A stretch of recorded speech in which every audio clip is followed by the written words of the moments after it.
कर्मण्येवाधिकारस्ते मा फलेषु कदाचन मा कर्मफलहेतुर्भूः मा ते संगोऽस्त्वविकर्मणि।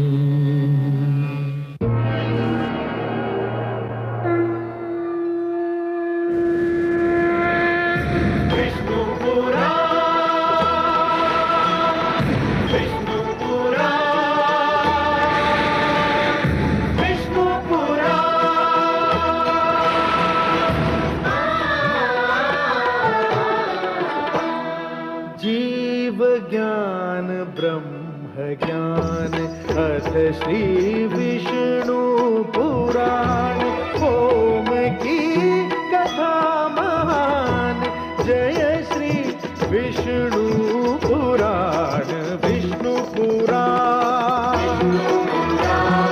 विष्णु पुराण विष्णु पुराण प्रगटे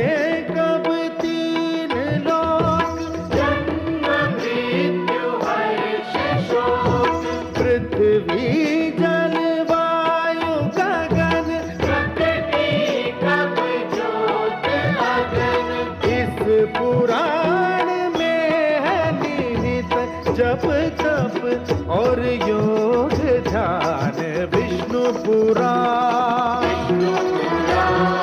विष्णु पुराण विष्णु पुराण।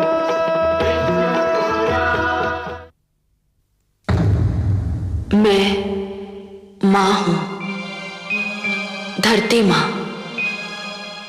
अपना हित किसे प्रिय नहीं, अपनी ख्याति कौन नहीं चाहता, मगर इस संसार में कितने हैं जो परहित के लिए त्याग करने को तैयार हों, जो दूसरों के लिए संकटों से टकरा जाएं, जो जन कल्याण के लिए बड़े से बड़ा बलिदान दे सके।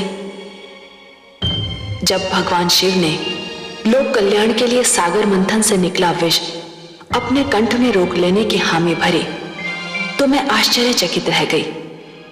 ये महान कार्य केवल शिव ही कर सकते थे। मुझे लगा कि शिव बनने के लिए विष पीना ही पड़ता है। मैं भगवान शिव के इस अद्भुत त्याग पर झूम झूम उठे, परंतु विष से अमृत की प्राप्ति के बीच की यात्रा में अभी क्या क्या होना है, सागर जिसे रत्नाकर भी कहते हैं, उसके गर्भ में कैसे कैसे अनमोल रत्न हैं, उन्हें देखने के लिए कौन व्याकुल नहीं होगा। नारायण नारायण।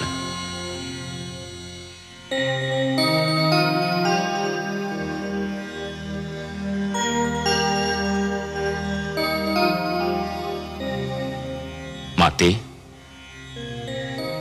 जिसके अधरों की मधुर मुस्कान सारे संसार को आनंद का संदेश देती है, जिसके सुंदर मुखड़े का ध्यान ही प्राणियों के मन में उजाला कर देता है, आज स्वयं वही दुख और चिंता की मूर्ति बनी हुई है। किस चिंता ने आपके सुंदर मुख को अपनी छाया से ढक रखा है माते? मैं बहुत दुखी हूं देवर्षि, बहुत चिंतित, बहुत हताश। कल ब्रह्मा जी ने मेरा स्वयंवर रखा है, कल मुझे किसी के गले में वरमाला डालनी ही है। तो इसमें इतनी चिंता की क्या बात है माते? मुझे तो ये चिंता है देवर्षि कि इस स्वयंवर समारोह में उन्होंने सभी को आमंत्रित किया है, पर मेरे नारायण को कोई निमंत्रण नहीं भेजा। मैं तो उनके अतिरिक्त किसी और के गले में वरमाला डालने की सोच भी नहीं सकती। और पिताश्री ने उन्हीं को नहीं बुलाया? हाँ, यही चिंता मुझे व्याकुल किए जा रही है। ये तो वास्तव में अन्याय है। आप ही कुछ कीजिए ना देवर्षि। मैं अपने नारायण से विनती अवश्य कर सकता हूं, पर बिना निमंत्रण के वे आएंगे या नहीं, ये तो उन पर ही निर्भर करता है। नारायण नारायण।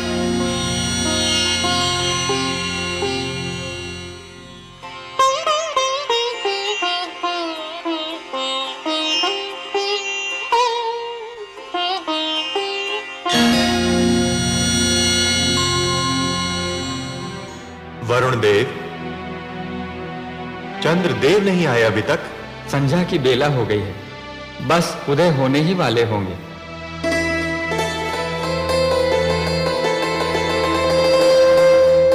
लीजिए आगे चंद्रदेव।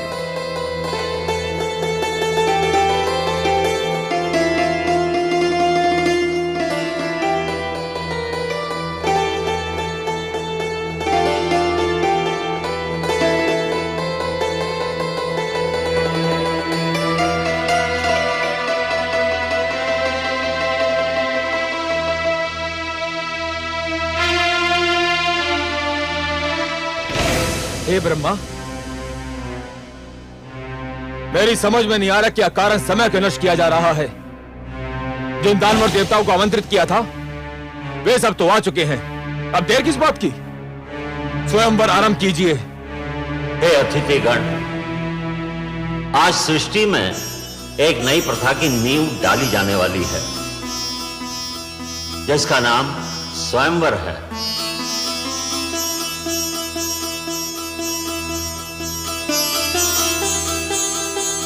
अर्थात अपनी इच्छा से अपने लिए वर चुनने का अधिकार केवल कन्याओं को प्राप्त होगा।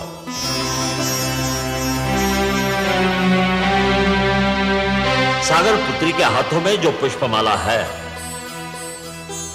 इसे ये उसी के गले में डालेंगी जिसको ये अपने योग्य समझेंगी, जो इनका मन भावन होगा।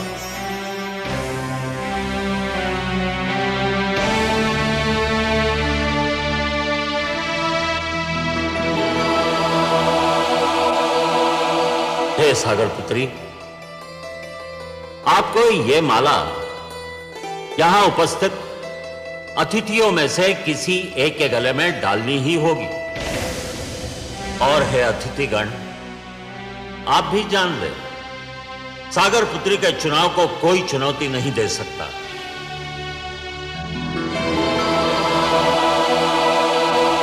ये जिसे चुनेंगी उसी को इनका अंतिम निर्णय समझा जाएगा। उस पर कोई विवाद नहीं करेगा, किसी को भी आपत्ति करने का अधिकार नहीं होगा। हे देवी, मैं स्वयंवर समारोह के आरंभ की घोषणा करता हूं। आगे बढ़िए और जिसे आप अपने योग्य समझें उसके गले में यह पुष्पमाला डाल दें।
मैं जानता था यही होगा।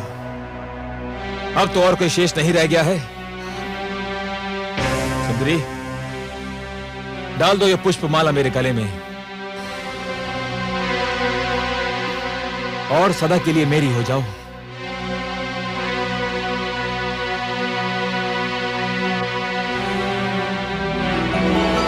सुंदरी, इतना विलंब क्यों?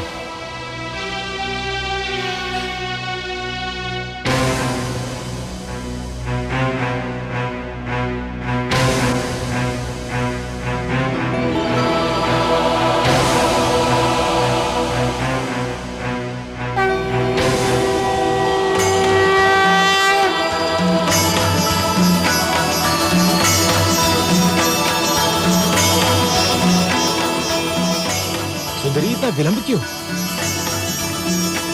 प्रिय,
लक्ष्मी ने हर वक्ष पर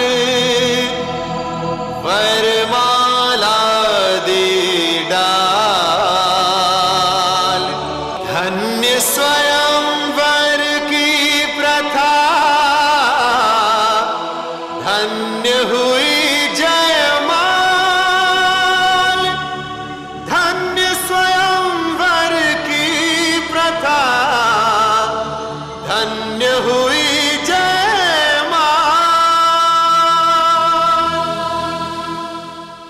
लक्ष्मी नारायण की, लक्ष्मीपति की, लक्ष्मी नारायण की, लक्ष्मीपति की, लक्ष्मी नारायण की, लक्ष्मीपति की।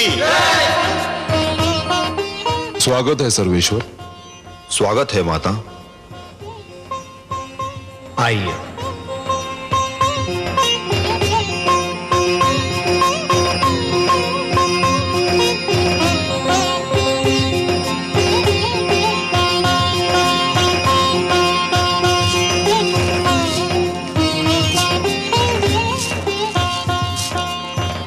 हमने आपसे कहा था ना महादेवी कि इस बार हमारा मिलन बहुत मधुर होगा।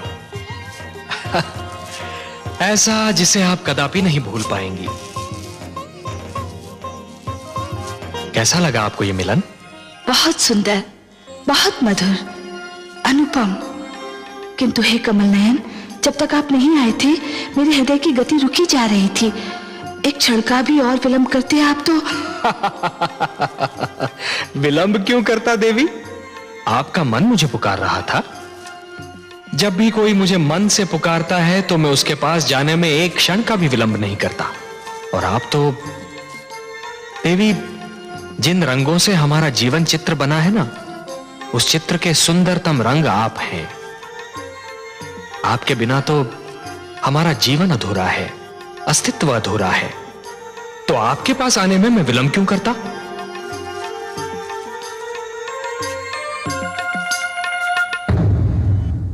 मैं मां हूं, धरती मां।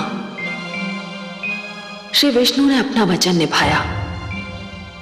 सचमुच माता लक्ष्मी से इस बार उनका मिलन इतना अधीर था कि स्वयं मेरी आंखों में हर्ष के आंसू छलकने लगे। दानव एक बार फिर अपनी हार पर क्षुब्ध होकर रह गए। वे शायद इसके बाद मंथन पर भी तैयार न होते, पर दैत्य गुरु शुक्राचार्य अब अपने लिए अमृत पाने को इतना व्याकुल थे कि उन्होंने अपने दैत्य शिष्यों को सागर मंथन में सहयोग देने पर विवश कर दिया। मंथन फिर आरंभ हुआ। सागर ने अपने गर्भ में छिपे अनमोल कोष लुटा दिए। समुद्र की तह से कामधेनु निकली। ऐरावत, अश्व, कल्प वृक्ष जैसे अनमोल रत्न निकले, पर प्रतीक्षा तो थी अमृत की, उस पदार्थ की जो मृत्यु की मृत्यु है। और फिर वो घड़ी आ ही गई।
चित्ररथ वो देखो।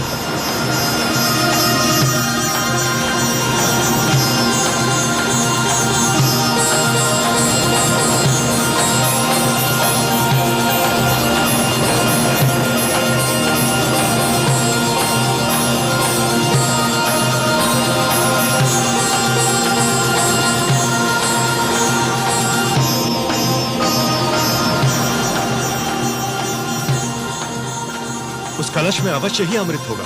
अमृत? अमृत?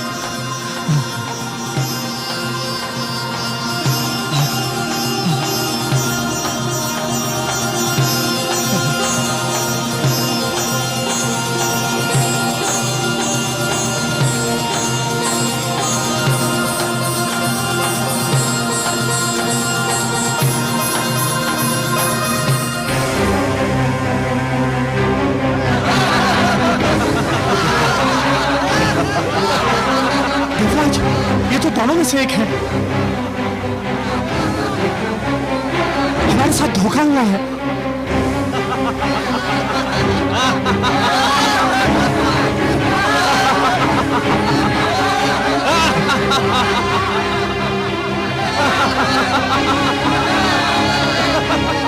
देवराज, दानव तो अमृत लेकर भाग गए।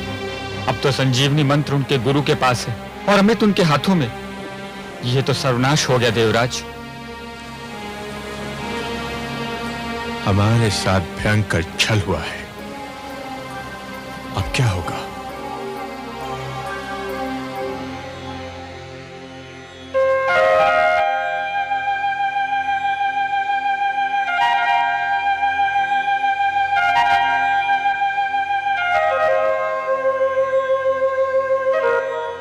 हे जगदीश्वर, ये तो अनर्थ हो गया। दानव अमृत कलश लेकर भाग गए। संजीवनी और अमृत दोनों की शक्ति पाकर तो वे समस्त सृष्टि का सर्वनाश कर डालेंगे। असंभव। यह असंभव है देवराज। यदि संसार पर दानव संस्कृति का राज हो गया तो सृष्टि की रचना का सारा उद्देश्य ही समाप्त हो जाएगा।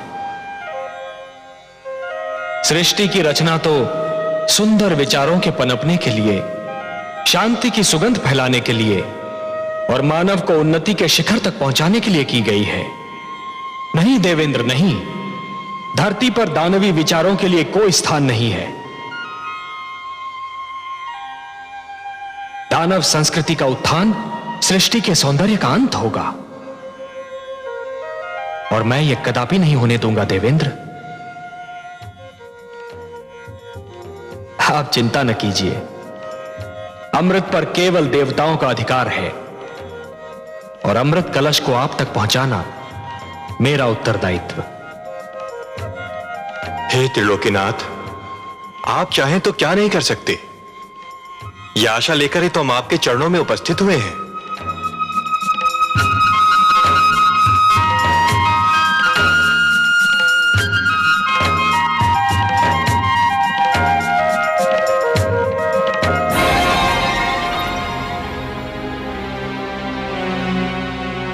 हे स्वर भानु, हम तुम्हारे आभारी हैं। आज तुम्हारे कारण देवताओं को ज्ञात हो गया कि यदि हम दानव छल पर उतर आए तो देवता हमारे आगे ठहर नहीं सकते। छल विद्या में हम दानव देवताओं से कहीं आगे हैं।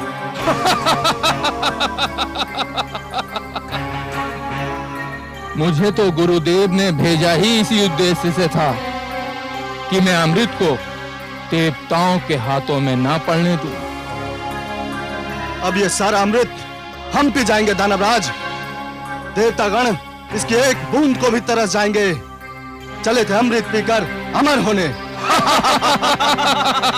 सोचो मित्रों, संजीवनी और उस पर अमृत, जैसे सोना और उस पर सुहागा। अब हम तीनों लोगों पर छा जाएंगे। देवताओं को बड़ा घमंड अपने भगवान विष्णु पर।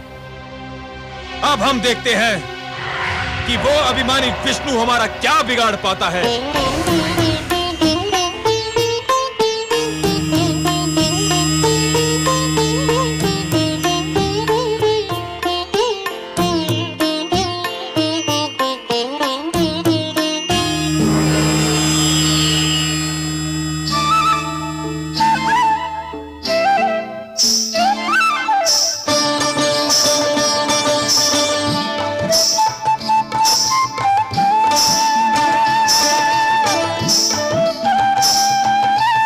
कलश स्वर भानु और अमृत का वितरण आरंभ करो।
हे सुंदरी, हे मृगलोचिनी, पुष्प की डाल से लचकते शरीर वाली, चूड़ियां बजाती, पायल झनकारती,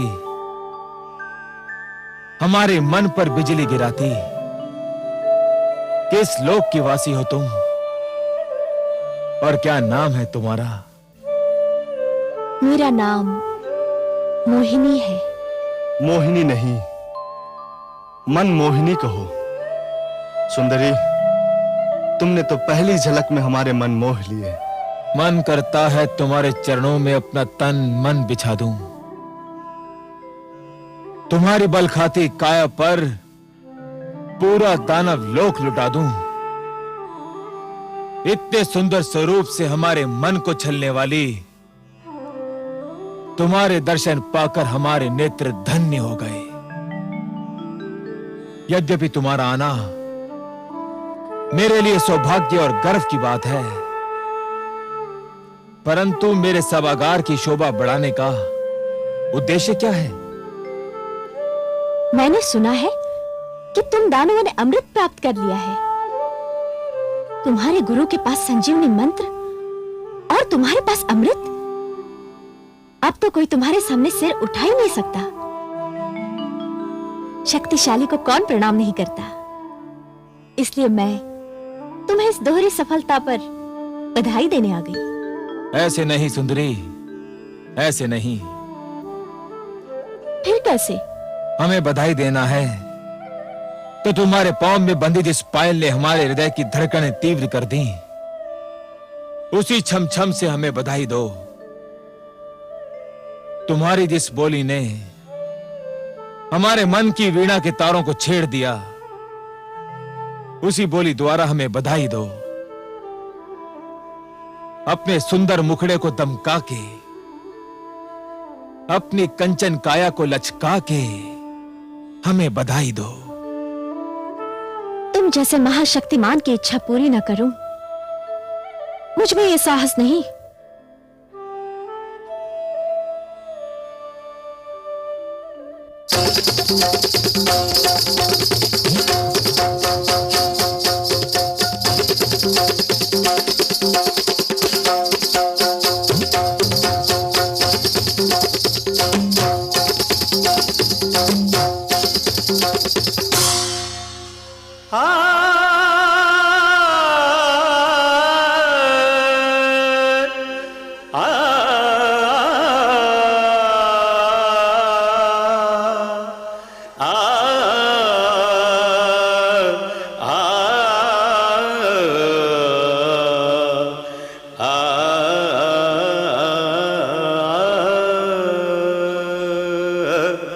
मत्स्य बने फिर कच्छप बन के, किया पाप संहार।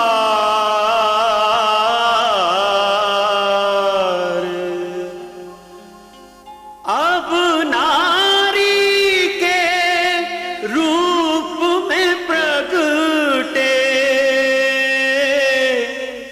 जग के पालनहार।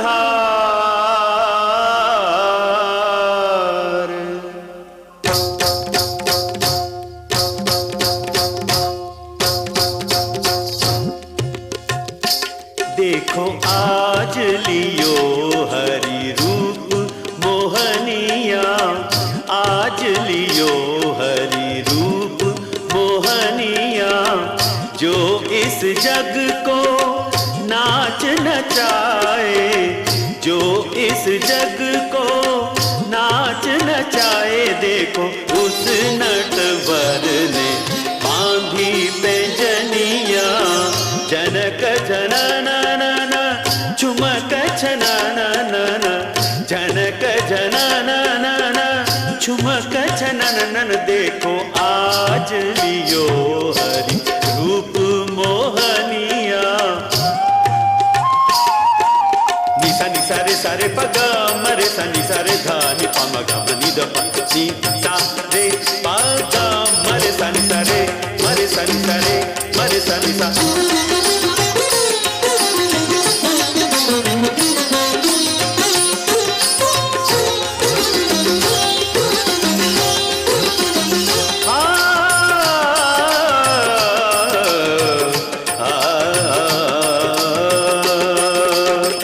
कनकलता कामिनिया बन के दामिनी दम के,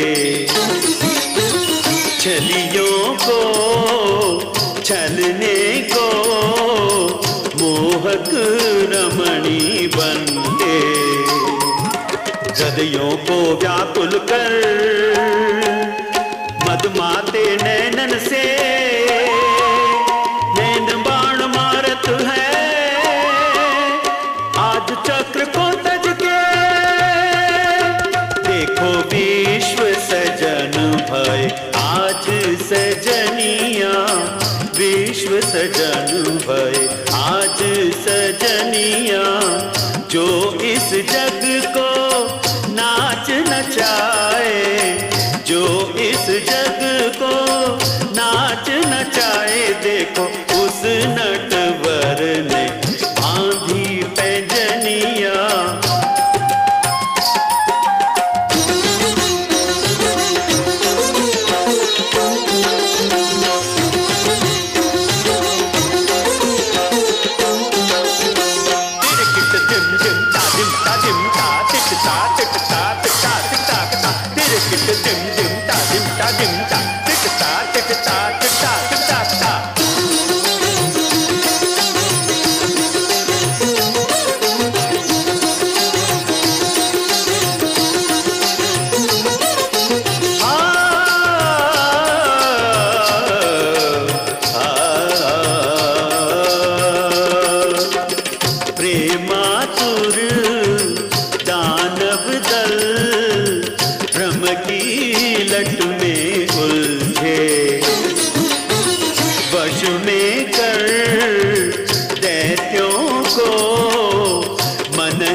ज्वाला है चितवन की हाला है हर मन मत वाला है कुछ होने वाला है देखो सबको छकावत माया हिरनिया सबको छकावत माया हिरनिया जो इस जग को नाच नचाए जो इस जग को नाच नचाए देखो उस नटवर ने बांधी पैंजनिया आज लियो हरि रूप मोहनिया आज लियो हरि रूप मोहनिया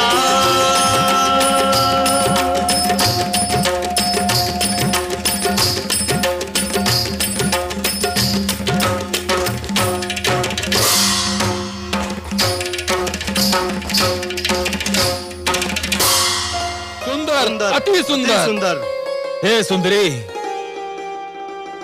अमृत पाकर हम बहुत प्रसन्न थे। तुम्हारा ये रूप, तुम्हारा ये छल बल, तुम्हारी ये मन को गुदगुदाती मुस्कान किसी अमृत से कम नहीं। यदि तुम ये अमृत हमें अपने हाथों से पिला दो तो इसकी मिठास और भी बढ़ जाएगी। तुम्हारे स्पर्श की मिठास अमृत में घुल जाएगी तो इसका स्वाद और भी बढ़ जाएगा। मैं आपकी आज्ञा कैसे टाल सकती हूँ दानवराज? परंतु क्या? हे दानवराज, जिस प्रकार धूप बिना छांव के महकता नहीं होती, दिन बिना रात्रि सुहानी नहीं लगती, उसी प्रकार आपकी सभा भी देवताओं बिना सूनी लग रही है। देवताओं बिना? भूल गए? सागर मंथन में वो आपके सहयोगी थे। परंतु वे हमारे शत्रु हैं, हम उनको क्यों बुलाएं? हे दानवराज, आप उन्हें इसलिए बुलाएं कि वे छोटे, आप महान हैं। वे अन्यायी हैं, आप न्यायप्रिय हैं। वे छलिए हैं, पर आप निश्चल है।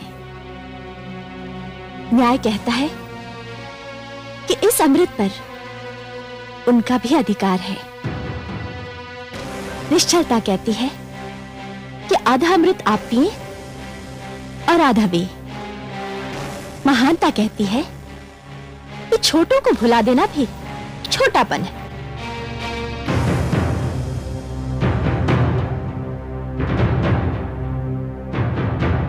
हे कमल नयनी, तुमने हमारे मन को हर लिया है। तुम्हारी बात टालना हमारे वश की बात नहीं। पर चल, देवताओं को बुलाया जाए।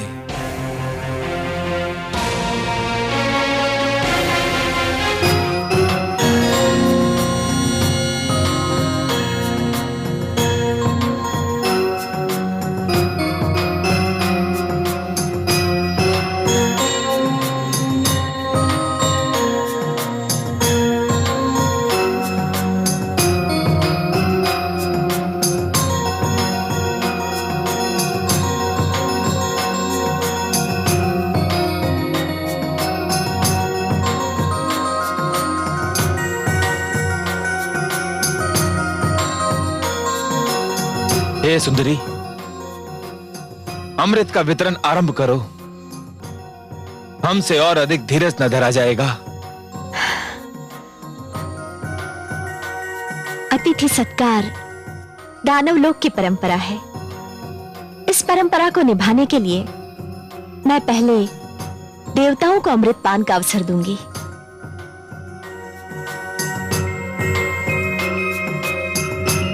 कैसे तुम्हारी इच्छा।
ये तो देवता के वेश में दानव सौरभानु है।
कलश तो रिक्त है।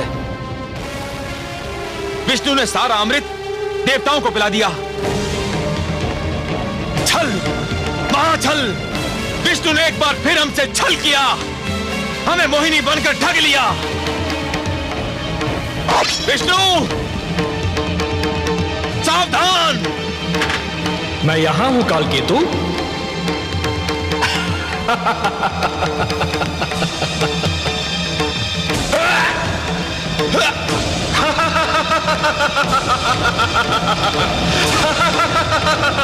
सावधान दानवराज, अब कुछ नहीं हो सकता।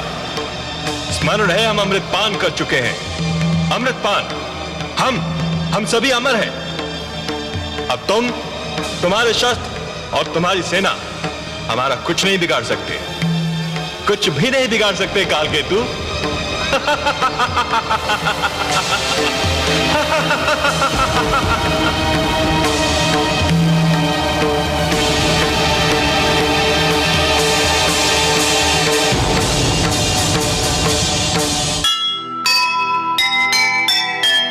एक नहीं उसकी चली, हारा फिर एक बार।